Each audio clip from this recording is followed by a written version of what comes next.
While this may sound too obvious to mention, breast augmentation is a surgical procedure, and so with it, the risks of surgery exist. It's not like changing your hair color where if you don't like it, you can redo it and there's no issue of health to your body. There are serious issues that you need to consider. The benefits of breast augmentation need to be defined by each woman for herself. In general, it's about better self-esteem, self-confidence, being able to wear a wider variety of clothing. Women that have had babies will say, gee, I feel empty and deflated and I want to be filled back up.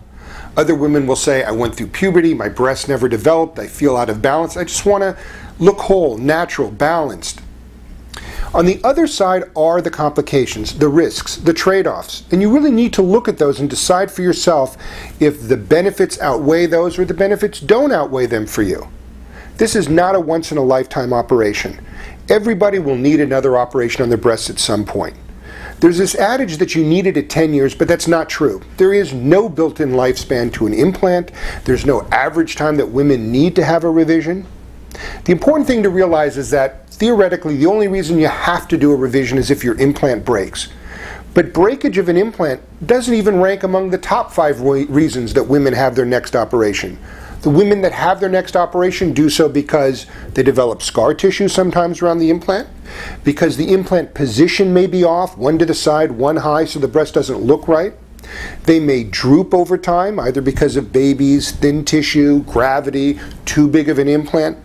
They may have their next surgery because they wish that they had a different size. Maybe their body changes. So those are the reasons why you're likely to have another operation in the future. But so too, you need to understand there can be changes in the sensation of your nipples. Some women really lose sensation. There can be changes to your mammograms where parts of the breast could be shadowed. But usually today, if the implants are behind the muscle and they're soft, if the radiologist gets the right extra views, there's very little of the tissue that's shadowed. And in fact, some breast cancer surgeons think that it's easier to examine the breasts when there's an implant because that smooth implant pushes the tissue forward, so it's easier to feel whether there are new bumps or irregularities in the breast with that implant behind it. There are many other risks, benefits, and complications, and I urge you to read this very seriously, very thoroughly, because I want you to really go into this for the right reasons, that you're really doing it just for yourself, and that you've weighed those advantages against the trade-offs of breast augmentation.